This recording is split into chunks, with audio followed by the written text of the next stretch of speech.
All right. Well, here we are. Welcome to another episode of the Red Arrow Addiction. I am joined with Marty the Party.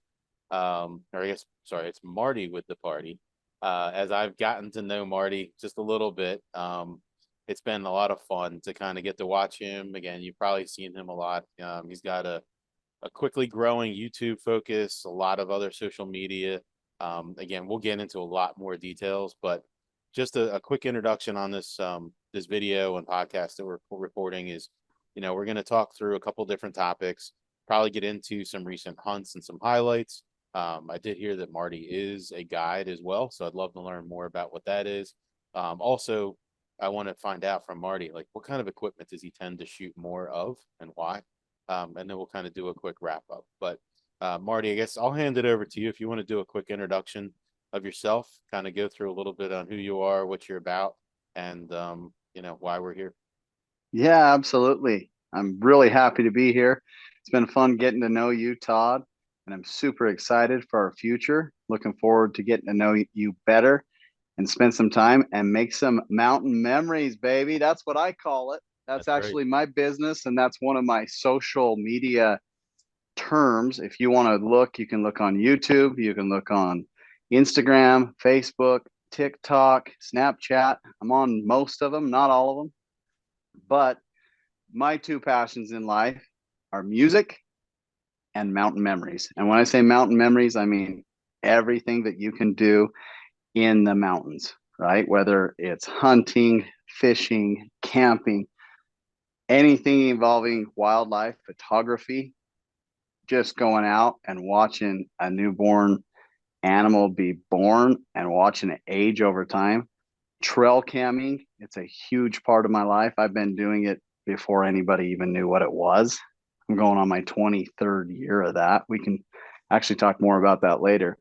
But music, if it's country music, I'm a tune master. A lot of people call me Marty with the Party because I used to be a country radio disc jockey for 1015 The Eagle in Salt Lake City, Utah. So that's who I am. That's what I do. I'm super passionate about the things I love, and I can't wait to share with you what I do and learn from you what you do. Awesome. And again, most of you guys already know me. Again, my name is Todd. I've got the opportunity to do a number of cool things. Again, like Marty was saying, outdoors focus. Family is also a big thing that Marty and I both have in common. So again, I've got a family, 3 kids, a wife. But really, as I look at some of the passions that I've been able to develop that many people maybe don't even know, my Instagram is DE Hunt Master because I am a Delaware Master Hunter. And a lot of people might say, well, what the heck is that? Again, that's another topic, maybe for another day. I've also had the opportunity to volunteer as an instructor with Fish and Wildlife. So again, all the new hunters coming through, some of the advanced instruction, having opportunities there. And then most recently, working with a local high school on the NASP. So again, bringing archery into the high school, and we now have a full-fledged archery club, which has been really cool. And I know some of you guys have seen that video where, here we had, I think it was 27 students total. Many of them had never even seen a bow or an arrow before. And then within 6 weeks, they're competing. And when I say competing, like competing very well. And again, against several different schools. So again, to be able to see a child, or I guess a high schooler, so a young adult, being able to pick up a new sport, develop a new passion and skills that can be applying for life. Things like, patience and, focus. These are those skills that come from archery that we can take with us throughout our lives. So again, pretty cool stuff there. I know, Marty, there's probably a lot of things that we could talk about, thinking through, like, what is a brief story that you would want to start to share with folks, as we're getting started here? Yeah, a brief story would be probably a highlight of my 2022 hunting season. So in Utah, we all have things that we love in life, right? Well, my career, I'm in the plumbing industry. I'm a district sales manager for a plumbing company called Viga. We sell pipe, valves, and fittings. We're the global leader in plumbing, heating, and pipe joining systems. If you want to know more about that, check out our website. or call me. However, after all of the work, what do you do for fun, right? What do you do to unwind? What do you do to unplug, relax, de-stress? What I do is I go spend time in the mountains and make mountain memories. The highlight of my 2022 season was an actual personal hunt of mine, and I harvested my best ever and could be the best of my life trophy class Rocky Mountain elk. I'm going to show you right now, just because I'm sitting right next to it. This bull is so big. He's a fighter. He's got killer well tails, and so I nicknamed him Shamu. Holy smokes, look at that. He scores 384 if he wasn't broken. Yeah. And as he is right now broken, he's 345 for any of those people who know how to score an animal and how big an animal really is. But the sweet thing about this guy is he's got close to 60-inch main beams, and that well tail is giant. In Utah, it's the biggest well tail I've ever seen on a bull, especially in the unit I got him in. Wow. But that's the highlight of my 2022 season. And so I think that's a really cool story to kind of start off with. And we'll have to share more of it, but it was a muzzleloader hunt. For those of you in the hunting community, I mean, it's all based off of your skill set and your challenge, right? It's one of the reasons I'm with Bear Archery. What's the hardest way to really get an animal? Well, in most states legally, it's archery. Now, there's some other ways. People are starting to do blow darts, and they're starting to do spears and stuff like that. And I'm totally out of breath because Shamu is way heavy. But I love archery, I love muzzleloader, and I love rifle as well. And I teach people all three of them. Oh.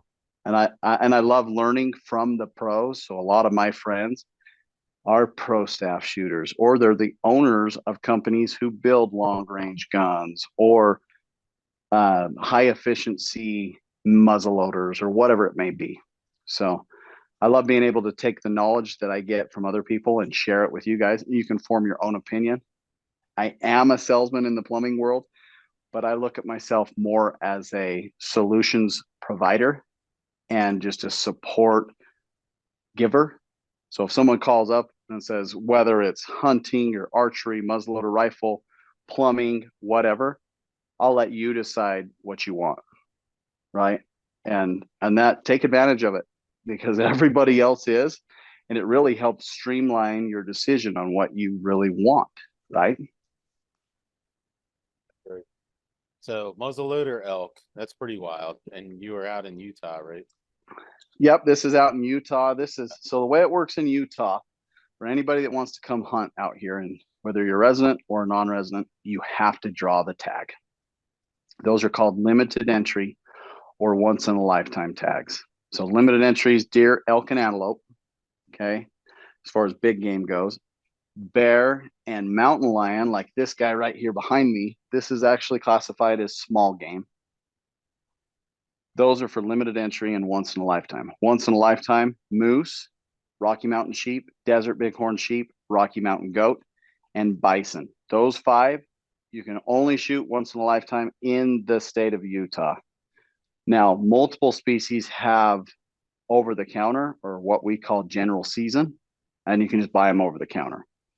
So if you ever want to hunt, call me. I can help you, and I can help you streamline your decision on the species that you want to hunt. Cool. Any big archery hunts you've had so far this year, maybe for you or for a client? Because I did hear you're a guide. I actually am a guide, and I've been a guide for a long time. I'm a licensed hunting guide for the state of Utah. I have people ask me all the time, can you guide me in Colorado? Can you guide me in Wyoming? Legally, no. But over the phone, absolutely. It's not against the law to talk, right? So I can help people even outside of my home state of Utah, and I do all the time because I'm so passionate about hunting. I want to help people, and I want people to help me.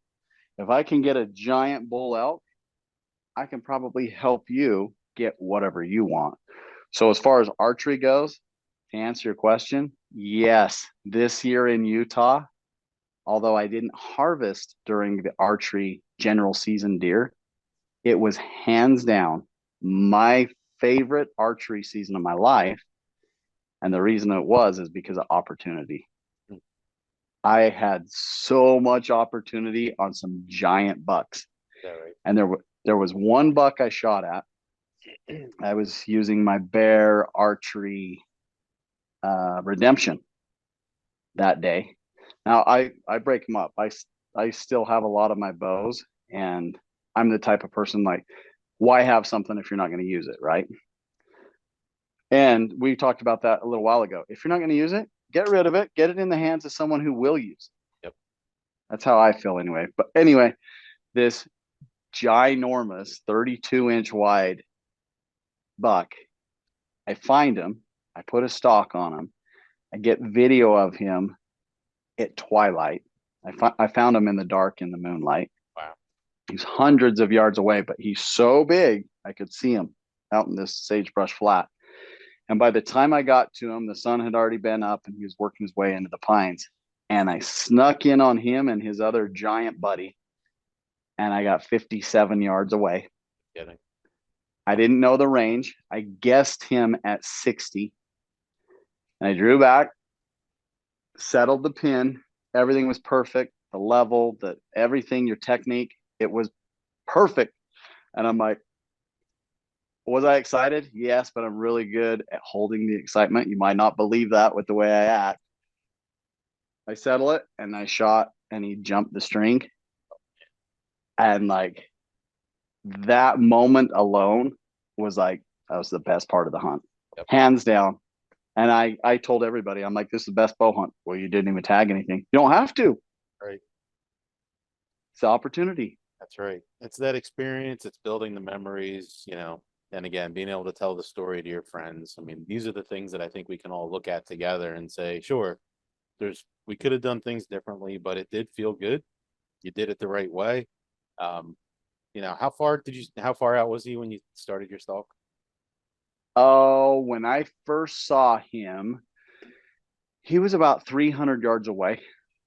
That's something else.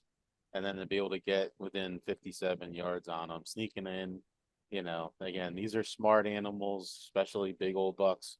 It was interesting as Marty and I were starting to get to know each other a couple weeks ago. He was like, well, I've pretty much hunted out west my entire life. And I say, well, that's funny because I've started hunting out east. And then I moved out to Colorado for a couple, 3 years. And then I moved back east. And so I hunt, heavily wooded areas, again, some rolling hills, creek bottoms, etc. But, we were talking, my average shot is probably 18 to 22 yards. I took a shot on a big 6 in full velvet on the opening day of archery this year. Again, I think that was 36 yards, was where I finally took the shot, but I drew back once. And again, things were just not perfect. And I had another animal nearby. Meanwhile, it had 8 does under me for like an hour or something silly. But again, it's just different styles of hunting. But it's interesting, as two archers, we can both appreciate the fact that, it's completely different styles, but there's an equal challenge that's there. There I was trying to draw with 8 does that had been under me for for over an hour. And I had a spike buck that was next to this massive 6. And I drew back and I was holding it and I was like, you know what? Nope, not the right shot, not the right time. Let down. And then to be able to wait a little while and then come back to full draw and know that, yep, it's right. Now is the right time to take that shot. So Oh, again, yeah. there's ethics to play. There's, like you were saying, you're like teeing up the shot, everything else. But man, to be able to see that animal from over 300 out, bring it into 57 yards, and then being able to execute a shot. And again, why, okay, animal makes a decision, jump the string. For people who might not be familiar with what that is, these deer that we hunt, they're really, really smart. But when they hear a noise, they tend to tense up and then they want to be able to lunge away. So the way that they're doing this is, almost think about it as like loading up the suspension on a car. So they drop down is what, most people, when they say jump the string, is all they're doing is they're loading up their suspension or their muscles to be able to then push away. But I have witnessed on video where I missed a doe. I've missed twice in my life, but I missed a doe a few years ago, and I've got it on video where this doe absolutely dropped at least 14 inches. And I was like, how is that possible? But it was like a 22-yard shot, right on my strong side as a right-hander, and everything was perfect. I did it all right. And then as soon as I start letting go of those fingers, and then boom, my thumb release lets rip, I just watched that arrow go just over her back. And I was like, you got to be kidding me. But again, when That's they wild. jump the string, I mean, they can drop 12, 14 inches, no problem. And again, I'm sure you were hunting a big mule deer, which they could probably even drop more. Oh yeah, that's just their natural defense, right? I mean, they can hear better, see better, smell better, move better. They got 4 legs, and it's all natural. It's all wild, and that's what keeps me coming back. Honestly, if you want to come out, Todd, I would love for you to experience those mountain memories with me. You're Oh, always welcome. thank you, man. You Um, bet. I was looking around at mountain memories. Did I also see, in addition to guiding, that you're starting to do some taxidermy work as well? Yeah, so I've actually done taxidermy going on 12 years now. Man, Wow. time flies. And I love it. I do taxidermy because I absolutely love the animal. So that mountain lion and that bull are the only 2 animals in this room that I didn't mount. That spike, I mounted them. That was my first spike elk mount. This big old buck right here. Let's see if I can turn the camera around. I don't know if I can, but Yeah. Wow, look at him. that buck. And if you come through the rest of my house, it's Christmas time, Christmas lights. You can see some of these other big Wow.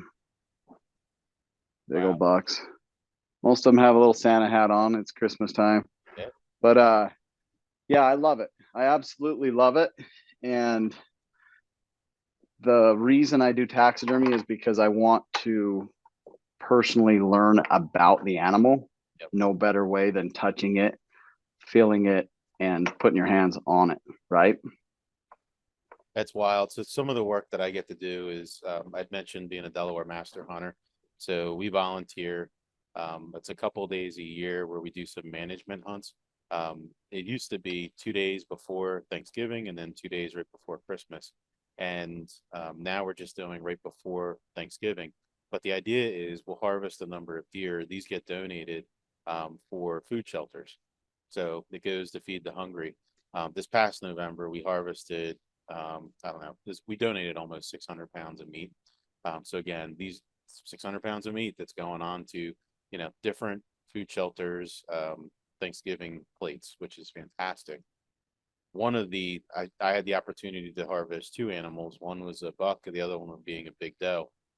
I donated the doe, kept the buck, took him home, and I did my first Euro mount. So what's interesting is with all the chronic waste disease and things like that concerns in kind of the general area that we're in, Pennsylvania created a new law where I couldn't take an animal over from the Delaware to the Pennsylvania state line, which is where I used to have the guy that did my Euro mounts for me. So I was like, you know what? It can't be that hard. And I think this is something that you and I had spoken about is, you know, every time you start something new, it's kind of like, well, I've never done this before. I don't know. We're all fortunate now where we have YouTube, we have Google, we can kind of research it. The other thing is find a mentor, somebody like myself, somebody like Marty. We're happy to send you some of the right resources, have the conversation with you. But I'll tell you that what you just said, like the passion for the animal, understanding more about the biology, etc. My middle child, she's a junior in high school now, and she's not squirmish, but she's one that isn't going to get her hands in and on and everything else. But here I was preparing the skull. So again, as you know, you're pulling pieces of the hide off. You have to take the eyes out. You have to do all these other things as you're preparing that skull. And she was right there with me. And, she helped me with the whole butchering process and everything else. So again, most kids, I guess if you're making a very general statement, like she's more hands-on with things like that. But for her, it was really cool that she got to see the animal and she's like literally touching the eyeball. And she's like, you know what, Daddy, it's just like I read in my biology book. Like it feels like they were trying to tell me in the book. But how cool is this? Like I get to touch the eyeball. And I said, you know what? I said, listen, if you want, let's go ahead and get some liquid. We'll go ahead and put the eyes into there and you can take it into your biology class tomorrow and tell your instructor, like, hey, this was how we got these. And we wanted to be able to preserve them in a way that other students could learn about what these are and be able to touch them and feel them and learn from that. So, kind of like you're saying, like, hey, I wanted to learn to do the taxidermy because of the love of the animal. For Yep. me, just a couple of weeks ago, I had the opportunity to watch my middle child go through that experience herself. Again, a little bit outside her comfort range of where she was wanting to be, but for her to take that experience, learn from it, and then want to take it into the classroom and have other children have that learning experience. Again, this is part of, I think, that passion that we as outdoorsmen, we as hunters, and we as people who know where the meat in our lives come from, things that we can teach to our children, things that we can teach to the next generation, and have them be able to share in that broader experience. So, anyway, really cool to learn more about you, Marty, around your mountain memories and all the work that you're doing from a guide perspective and a taxidermist perspective. And those mounts look awesome. Thank you. I appreciate that. I guess, one of the other things that I always enjoy learning about folks is, the different types of equipment. So you mentioned, muzzleloader, you mentioned your redemption, which is a compound bow, with the echo cams. We can't forget the echo cams. I've absolutely fallen in love with those. But I guess when you look at the different equipment that you use, and it sounds like you're a lot like I am, I will use the equipment that I'm legally allowed to use within the state that I hunt. So yes, I'm not a pure bow hunter. I would say if you look at the sits that I do have, year over year, probably Mm-hmm. 90 to 95% of my sits are with the bow, and specifically with a compound bow.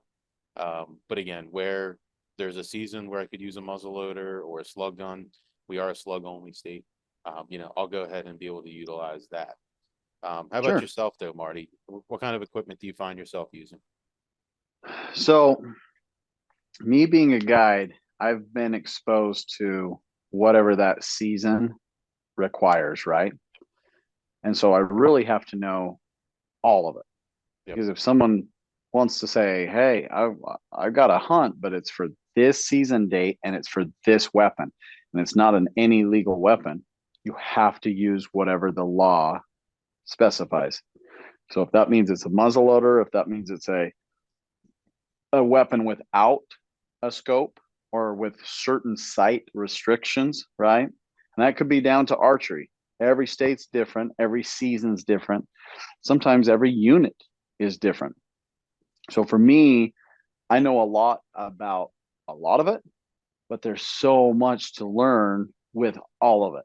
So specifically archery, to answer your question, I got into archery. I was asking my mom this a few years ago. I was like, how old was I?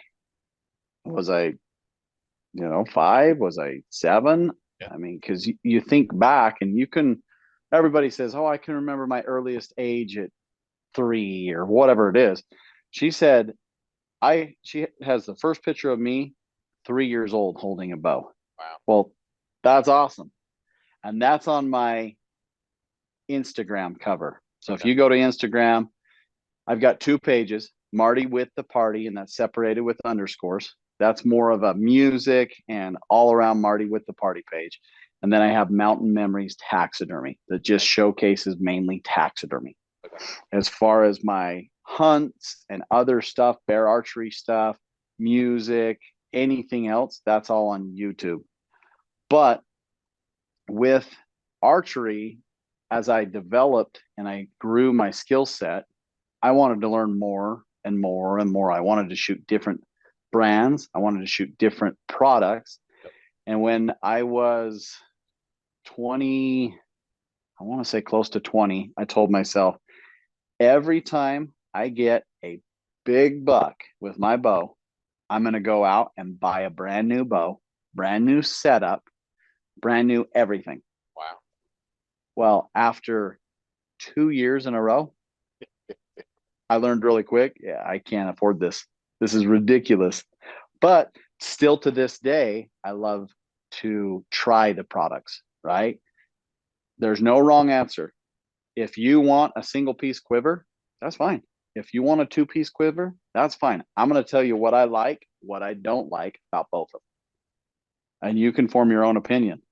If you want to shoot a whisker biscuit, if you want to shoot a drop away, Yep. I shoot them both. It depends on what I'm hunting. It depends on what I'm shooting, and it depends on how I'm shooting. Right. Um, a big, a big topic in today's day and age comes down to um, the new sights that you automatically pull up. It range finds for you. It tells you where to hold. People say, "Well, is that ethical?" Well, it's still challenging. Is a scope ethical? Right? You got to talk. Anybody can argue anything. The sky's blue. No, the sky's purple. Whatever. We're going to come down and we're going to address all of it. And that's why I love doing these sit downs with you, Todd. This is the first one, hopefully, of many, because it's the light bulb that goes off for maybe that one listener who goes, first of all, what is a whisker biscuit? Yeah. Or what is he talking about? I want to learn more, right? Yeah, and then why would you want to shoot a whisker biscuit versus shoot a drop away? And like you and I know it. Like here's why. Like, if I'm on that buck that I saw 300 yards away and I got to close in the distance, you better believe that thing's probably strapped in my backpack, or I'm going to be crawling, or I love watching some of the hunting public guys, and I'm watching these guys take their boots off and tiptoe in their socks just to be extra quiet. And again, like, why would you have a whisker biscuit on versus a drop away? Well, Yep. there's a couple hints of maybe the whys and the whats. Yep. But you're right. Again, it's we use all the equipment that we're legally allowed to use. I guess it's interesting. You talked about 3 years old. So both of my daughters, I got them started shooting stick bows when they were 3, and then I didn't move Awesome. them into compound bows until they were 10. Everyone that I teach, I start them on a stick bow, learn the fundamentals, everything else, and then we can kind of go from there. And then I'll give you typically a year to 2 years, and then start moving you into a compound. But Yep. again, everybody's different. And again, some people, nope, I want to do this. Well, actually, slow down a little bit. Let's get the fundamentals. Let's understand why, the what, everything else. But I guess as we're talking about equipment, 2023 Bear Archery. So for those of you who don't know, again, you've heard Marty mention he shoots for Bear Archery. I'm also a pro staff member of the Bear Archery shooting team. So the new Execute. This bow was launched in October of 2022, but this is a 2023 bow. There's both the Execute 30 and also the Execute 32. Have you had a chance to shoot this bow yet? Not yet. And I Ah, can't wait. I'm jealous. You have. I will, yes. So again, one of the things that we have the opportunity to do as pro staffers is to volunteer and help out with our dealers, some really big industry events and shows as well. So I was fortunate enough that on Black Friday, I had the opportunity to volunteer at Lancaster Archery Supply. Again, it's only about an hour and a half from where I live here in Wilmington, Delaware. But they had two Execute 30s up there. And when I looked at all the bear bows that they had on the wall, I said, you know what? I said, that's the one bow that I absolutely want to shoot before I leave for the end of the day today. It was an opportunity of a lifetime, being able to shoot that bow. The more fun thing was I had a chance to grab 2 or 3 of the techs in the back as we were setting it up. So again, all the draw length adjustment, the weight adjustments, the let offs, all the flexibility that you get with bear on their bows. But working with the techs to share with them, hey, here's how you do these things. And then one of them had been a long time Hoyt guy, another one a long time Matthews guy. And I said, listen, why don't you guys come over to the range with me? I'm going to go ahead and shoot this bow. And again, I had my jersey on. Our jerseys are this bright green color. Yeah, when you step onto the range, I mean, everybody knows you're there and what you're shooting. Um, but let me tell you about, not only was it a wonderful bow to shoot, and the draw cycle, it's actually very short from a limbs perspective, but you get a lot of brace height out of them for as short as the length of these limbs are. Phenomenal though was when you shoot it and then in the hand it is completely dead. I had heard about it from other people who had shot the bow. I was absolutely shocked. I shot the Execute 30. I typically shoot our bows completely cranked down. So I tend to get somewhere between like 72, 73 pounds out of them. I shoot a 29-inch draw length. My hunting arrows are just a hair under 500 grains set up. So again, these things are packing a punch. I cannot wait to be able to shoot the Execute 32 and compare it. But that 30, again, a nice Nice. compact axle to axle and a wonderful shooting bow. I'm jealous. I can't wait to hear what you think about the 32 versus the 30. And I can't wait to shoot because it's all personal opinion, right? Yeah, And you might like something for a different reason. We're all different. That's absolutely. why taking advantage of the knowledge you can acquire just by asking or even watching this type of a video, right? Yeah, I got a question for you, Todd. yeah. How long have you been shooting for bear? So shooting for bear, I've been on the pro staff for a couple of years. Prior to that, I was on the field staff. And then prior to that, there was a gentleman by the name of Bruce Hudala who had a company called Hudala Associates. And I was a representative there as well for probably the better part of 10 or 12 years. So I guess all in all, I've been shooting bear for 15 years. If you count Nice. field staff and pro staff, you're probably looking at, I think, between like 4 and 5 years maybe. But Awesome. yeah, it's just it's really, part of the passion. This year, Bear Archery is celebrating 90 years being in business. And again, I had the opportunity last April to be in Gainesville, Florida, having the opportunity to meet with some of the legends of Bear Archery and really sit down in Fred Bear's office, go through the Bear vault, get the stories that unbelievable. But That's yeah, Marty, awesome. how about yourself, man?